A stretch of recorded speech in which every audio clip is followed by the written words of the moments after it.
Olá, seja bem-vindo ao canal Chave de Leitura.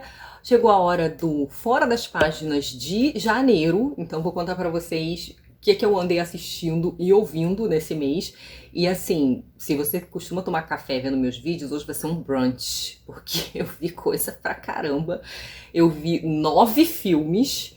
E então se prepara aí, eu vou tentar não me estender muito sobre esses filmes para esse vídeo não ficar muito longo. Eu também ouvi vários episódios de um determinado podcast aí, então eu vou tentar não ser tão prolixa, né? Oremos. Vou começar com os filmes, eu tô com o meu roteiro aqui na minha frente para não me perder e não esquecer de falar nada, tá? Eu comecei assistindo A Filha Perdida, da Maggie Gyllenhaal, que está na Netflix.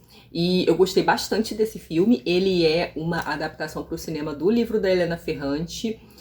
Eu pretendo em algum momento rever esse filme, porque como eu gosto muito desse livro, eu acho que eu tinha expectativas muito específicas em relação ao filme. Eu acho o filme muito bom, mas teve coisas que soaram assim incômodas. No entanto, eu acho que não tem como uma adaptação desse livro não ser muito incômodo. O livro é incômodo também, né? Então existe um pouco essa coisa, uma certa estranheza, sentimentos estranhos que normalmente não são fáceis de descrever, enfim.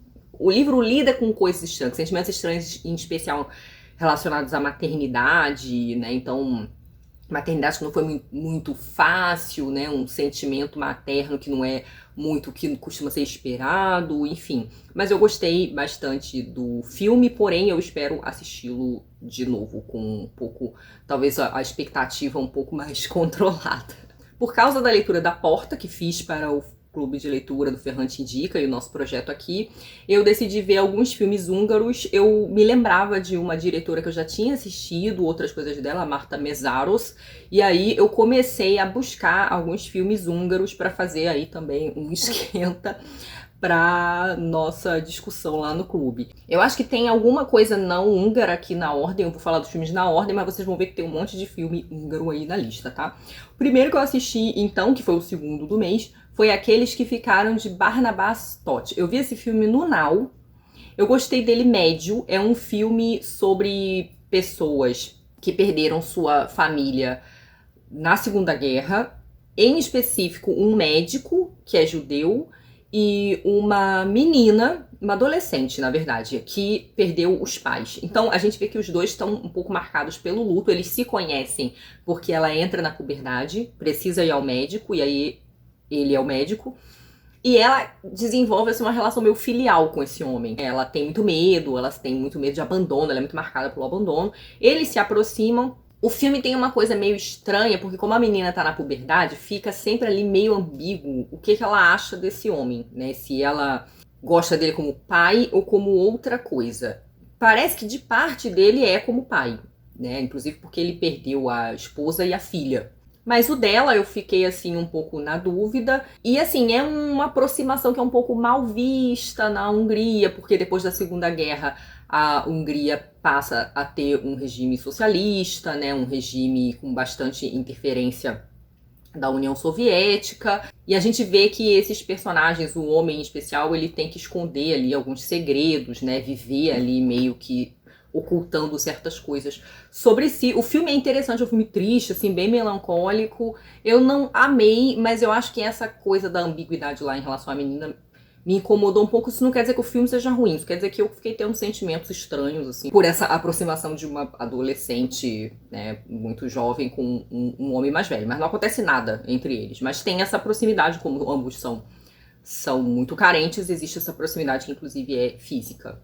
Depois eu vi um filme que eu gostei muito, é um documentário de uma cineasta brasileira chamada Sandra Kogut, que chama Um Passaporte Húngaro.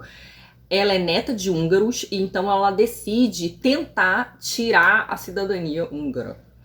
E aí ela viaja pra lá, ela entrevista várias pessoas, tem várias entrevistas com a avó dela, e a gente vai descobrindo um pouco do trajeto do avô dela para o Brasil, como é que foi, porque também tem essa coisa de serem judeus e de estarem fugindo, né, de uma situação de perseguição durante o regime nazista, e de como também foi difícil no Brasil, como no Brasil houve muita dificuldade para dar cidadania para pessoas que eram judias. E ela vai mostrando muito essa coisa da identidade movente, porque muitas dessas pessoas foram mudando os seus sobrenomes por vários motivos. Então, existiam pessoas que tinham sobrenomes hebraicos que foram obrigadas a mudar o sobrenome para um sobrenome alemão, depois eram sobrenomes alemães já normalmente relacionados a o povo judeu, então essas pessoas também começaram a mudar os seus sobrenomes para sobrenomes de outros idiomas. Então, traçar a árvore genealógica ou ir voltando atrás para encontrar os parentes foi ficando muito difícil, porque as pessoas iam trocando de nome. Isso sem contar as diferentes anexações de países. Então ela conversa com pessoas que nasceram num lugar que antes de determinada guerra fazia parte de um país, depois de determinada guerra fazia parte de outro, e essas pessoas estão tentando um passaporte húngaro também, porque elas têm mais identidade cultural com o lugar que não é mais o país delas.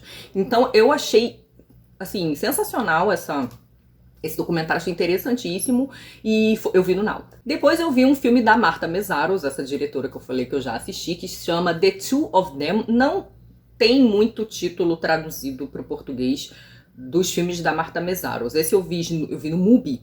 Então normalmente tem o título em húngaro e uma tradução para o inglês. Então é esse, as duas, que é a história de duas mulheres que trabalham numa fábrica. As duas são casadas, mas uma deve ter uns 10 anos a mais que a outra, ou até mais, uns 15. E a mais nova tá passando por problemas com o seu marido porque ele é alcoólatra. Então ela fica nessas idas e vindas, tá querendo abandoná-lo. E a mulher mais velha, ela tá numa situação de um casamento assim já meio morno, filhos mais velhos. E o marido quer viajar. O marido meio que quer, como ele tem que viajar por motivos de trabalho, ele quer que a mulher largue o emprego dela pra ficar em casa. Só que essa mulher é chefe nessa fábrica, né? E então eles entram aí também nesse conflito, o que eles querem da vida e tal. E o que vai acontecer é que a mulher mais velha vai dar suporte e ajuda para a mulher mais nova. Elas vão se aproximar, vão criar aí essa amizade. Esse não é um tema incomum nos filmes da Marta Mesaros. Ela explora muito essa coisa de ter protagonistas femininas e uma mulher mais velha e uma mulher mais nova, e elas se aproximam e uma cuida da outra. Normalmente a mais velha cuida da mais nova. Eu já vi um outro filme dela, não foi nesse mês, mas foi num outro mês, que a história era parecida com essa. E tem um outro filme dela no Mubi que eu li a sinopse e também parece que é bem parecida com essa. Mas eu gostei bastante desse filme. Ele tem um quê assim de novela na estética dele, na trilha sonora, às vezes lembra uma novela, mas eu gostei bastante do filme ainda assim. Depois eu vi um filme que eu não esperava nada. Isso acontece muito aqui em casa, do meu marido sugerir a gente ver coisas. A gente às vezes se reveza aqui nas sugestões. E ele fica tentando me convencer a ver clássicos dos anos 80 que eu, tipo, ignorei completamente, porque não era meu gosto de filme. E ele sugeriu que a gente visse esse filme, que é com Al Pacino, e que se chama Um Dia de Cão. É um filme do Sidney Lumet. E ele falou, cara, é um filme de assalto, mas é um filme muito bom. Como ele já tinha me indicado outros filmes de assalto e os filmes eram muito bons, confiei, a gente foi assistir e o filme é sensacional. O filme não é só um filme de assalto, assim, ele tem crítica, ele tem sátira, ele tem momentos engraçados, ele faz alusão a coisas que realmente aconteceram. Então é um filme de assalto, mas ele tem uma série de bizarrices, um monte de coisa estranha acontece, e aí ficam assim, os reféns, o assalto dá errado, né? Então os assaltantes, dentre eles, o Al Pacino, ficam presos lá dentro do banco, com reféns fazendo negociação com a polícia. Só que assim, é a subversão total desse tipo de filme. E tem muitas discussões maravilhosas nesse filme. Eu não posso dizer mais, porque seria dar os spoilers mais maravilhosos, mas apenas confiem e assistam. Eu acho que eu vi esse filme no HBO Max, tá? Eu esqueci qual foi a plataforma, mas eu acho que foi o HBO Max. Depois eu vi mais um filme húngaro, que foi o One Day, de Zsofia Szilágyi. Esse filme, ele mostra um dia na vida de uma mulher. É uma mulher que é mãe de 3 filhos e ela também é professora de italiano. Ela é casada e o casamento dela também tá em crise. O filme ele tem essa coisa de ser realista, de acompanhar um dia inteiro na vida dessa mulher e de ser uma mulher que tá esgotada pelo serviço doméstico, pelas tarefas domésticas, pelo trabalho, pelas dívidas. E com esse marido que nem sempre colabora, as coisas ficam muito em cima dela. É um filme sufocante, assim, angustiante. Eu gostei bastante, mas é um filme pra você sair meio arrasado, assim. Teve aquele filme recente na Netflix, que eu, se não me engano, chama Maid, que é de uma mãe também, solo, né? Na verdade, ela se afasta do marido depois que ela sofre abuso. Nesse caso, não existe o abuso especificamente, mas é essa coisa da mãe sobrecarregada e que é sempre muito cobrada, ninguém facilita a vida dessa mãe, né? E como as coisas vão se acumulando. Eu achei, é um filme denso, tenso, mas um filme muito bom. Vi no MUBI. Depois eu vi Ataque de Cães, da Jane Campion, que tá na Netflix. Eu vi muita gente elogiando e eu gostei muito do filme também. Eu acho melhor não falar muito da sinopse. Eu fui ver esse filme sabendo pouquíssima coisa sobre ele, tá? Saibam que tem um machão, assim. O tema geral do filme é masculinidade tóxica. Os atores estão ótimos e o filme também tem essa coisa de ser um pouco tenso. A primeira metade dele é um pouco lenta, um pouco arrastada, mas depois ele fica muito bom. E ele também tem um quê, eu acho, de subversão de gênero. Em especial, subversão do gênero, né, fílmico. Mas pro fim, assim, a gente vê que o negócio dá uma... E foi uma das coisas que eu gostei mais. Mas, assim, o fato de que eu não sabia nada sobre o filme e não tinha expectativas muito em relação a ele, ajudou muito, assim. E foi um filme que eu fiquei presa, sabe? Fiquei... Não me distraí, não me entediou, eu gostei muito. O meu marido gostou, mas não tanto quanto eu. Ele achou um bom filme, mas ele viu lá uns problemas. Mas eu gostei mais, eu terminei o filme, assim, impactada, tá? Então, recomendo bastante. Depois a gente viu um filme no MUBI que chama O Escafandro e a Borboleta, de Julian Schnabel, sei lá como é que fala o nome dele. Foi indicação de maridão também. E o filme é a história real de um cara, né? Então, assim, é uma cinebiografia de um cara que sofreu um AVC e ficou com a síndrome do encarceramento. Então a pessoa, ela ouve as pessoas, mas ela não consegue falar, ela não mexe nada. É paralisia total. E ele só mexia, então, as pálpebras, né? E aí ele, internado, com a ajuda dos médicos, dos fisioterapeutas, cria um método para se comunicar. E esse método é com movimentando a pálpebra, né? Então, assim, na verdade, é a fonoaudióloga dele que desenvolve com ele esse método. E ele consegue escrever um livro inteiro sobre a vida dele, sobre como ele passou, como era estar nessa situação, com só piscando a pálpebra. Então, assim, foi um filme bem interessante. É inspirado, então, no livro que esse moço escreveu. Ele era redator-chefe da revista Elle, né, da Elle francesa. E acabou, então, morrendo precocemente, pouco depois de escrever esse livro, né? Ele pega uma pneumonia, o livro é publicado e, infelizmente, falece logo depois. Então, foi uma história que eu gostei muito de conhecer. E, por fim, para encerrar os filmes, eu vi a adaptação da Porta, da Máquina da Zabó, para o cinema, que está no Prime, que é o Atrás da Porta, né? No português ficou. O diretor é Itzvan Zabó, deve ser algum parente da Magda. E eu não gostei muito do filme, não. A Helen Mirren é a atriz que faz a Emerence, e ela tá maravilhosa no papel, embora a senhora no livro fosse uma senhora mais debilitada, com jeito de senhora idosa mesmo, porque o livro dá a entender que Emerence era meio banguela. Inclusive, a Helen Mirren não é banguela. Mas ela tá atuando muito bem. Porém, o filme tem um ritmo alucinado que nada tem a ver com o livro.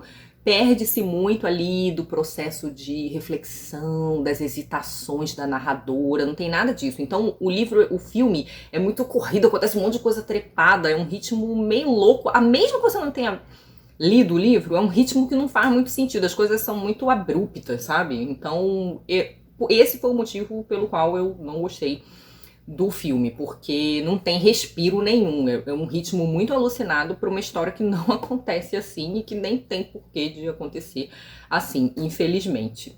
Terminada essa montoeira de filme, então agora vamos para as séries, né? E aqui vai ser um pouquinho mais rápido.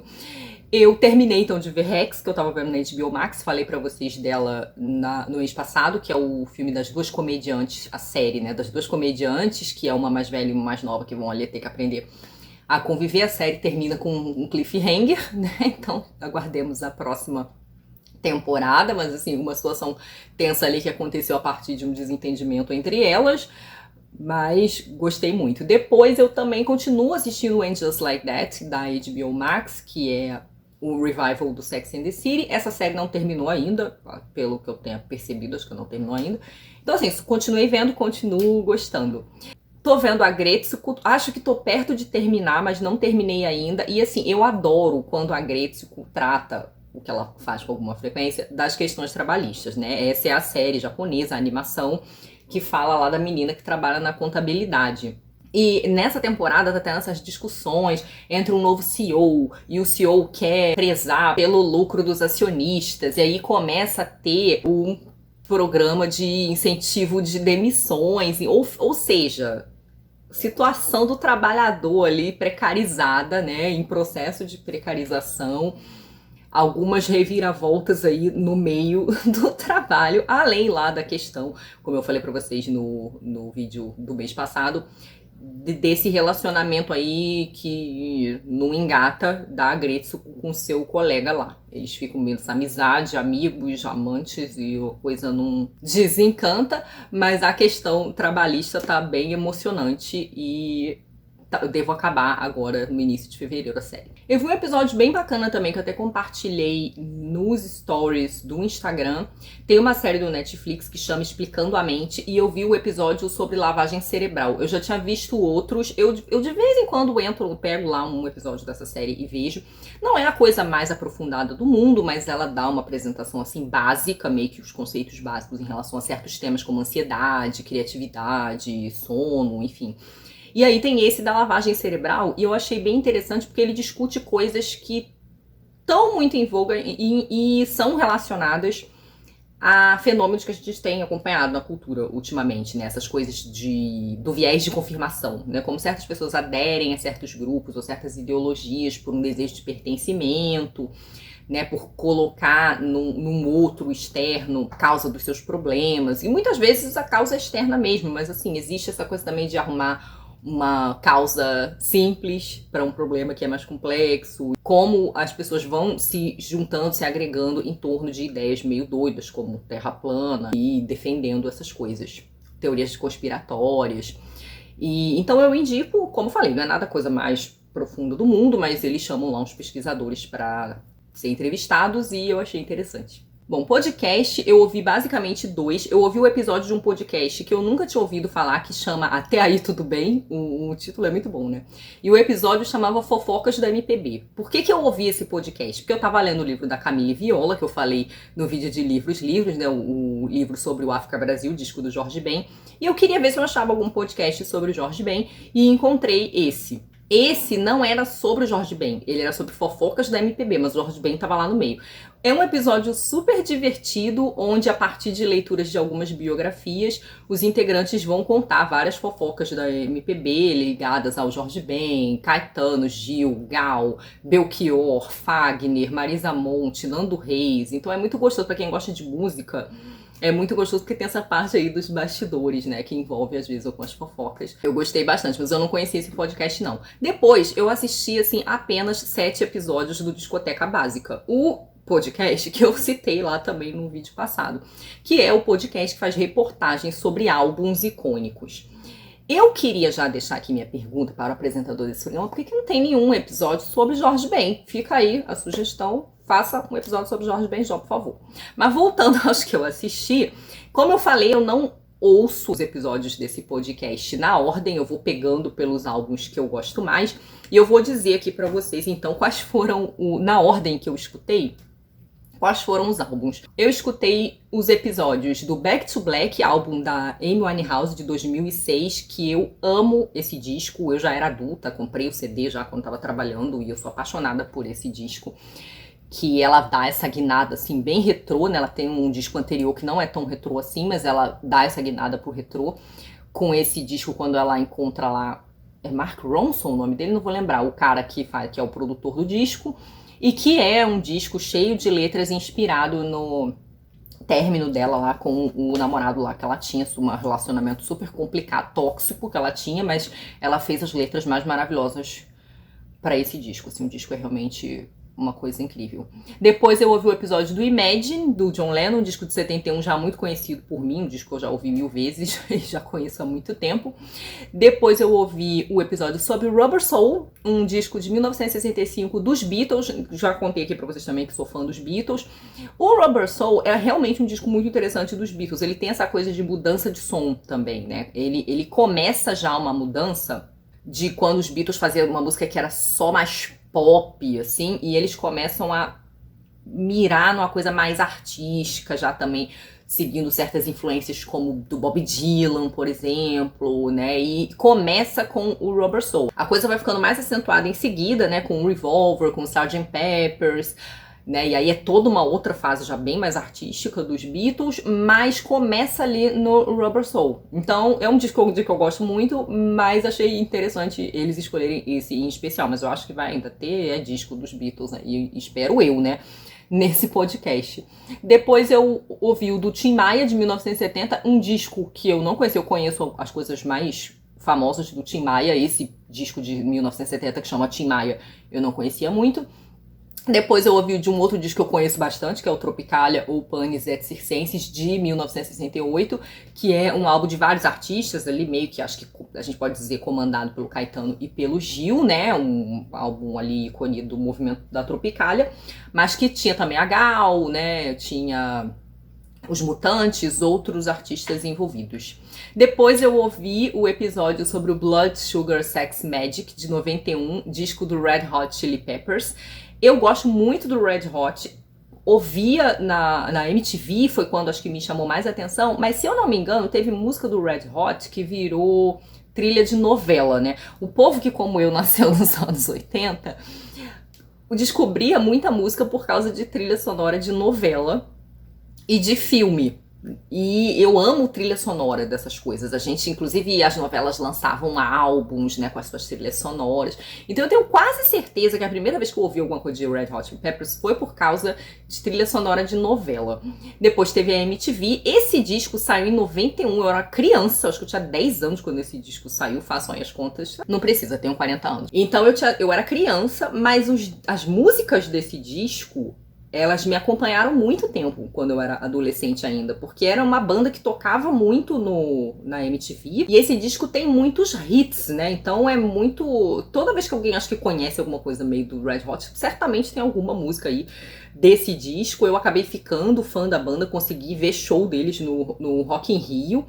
Não foi um show tão maravilhoso assim, mas enfim, eu queria muito vê-los e consegui. E o Red Hot tem essa mistura interessante de rap com rock, né? É uma coisa que já soava interessante pra mim na época, diferente. E eles não são esses roqueiros de visual escuro, né? É um rock da praia, né? Tem essa coisa meio Califórnia, calor, né?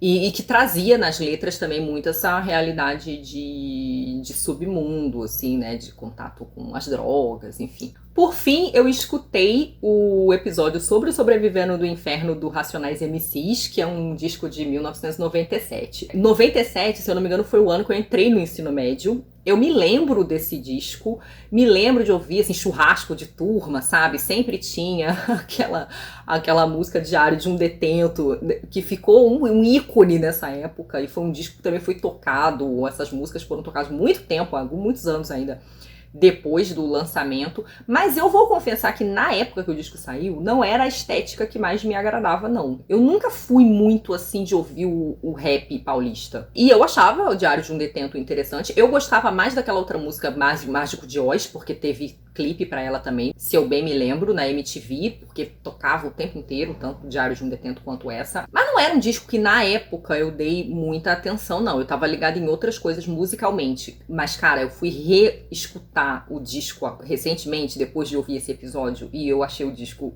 incrível, sensacional mesmo.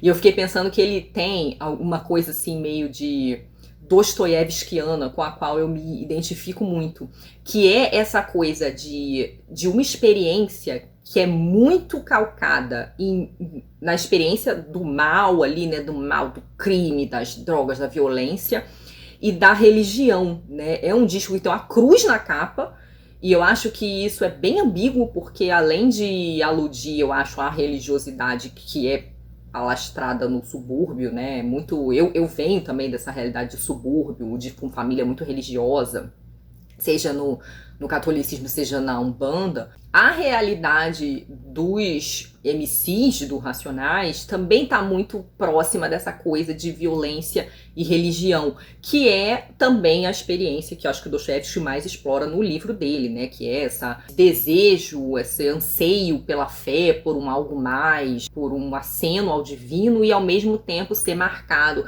pelo mal, pela ambição, pelo egoísmo. Então também ser, de certo modo, inclinado por crime. E aí essa cruz da capa do disco, né? Acho que tem essa coisa tanto da religiosidade como da morte, né? Porque normalmente você tem cruz no cemitério. E eu achei sensacional. Reescutando agora, adulta, eu achei o disco sensacional. Ele também vem sendo discutido mais recentemente porque as letras viraram um livro que, inclusive, foi incluído em algumas listas de vestibular, se eu não me engano foi da Unicamp. Então foi bom reescutar, né, ouvir o episódio, revisitar o disco, porque eu fiquei achando o disco sensacional. Tô gostando bastante desse podcast, ainda tem muito episódio pra assistir. Mas fica aí a dica, poxa, faz um episódio sobre Jorge Benjor. É isso, povo. Me digam se vocês viram alguns desses filmes ou dessas séries, ou viram alguns desses podcasts, e me contem aí também o que vocês andaram ouvindo e assistindo no mês de janeiro. Vamos aí trocar as dicas. Beijão pra todo mundo. Tchau.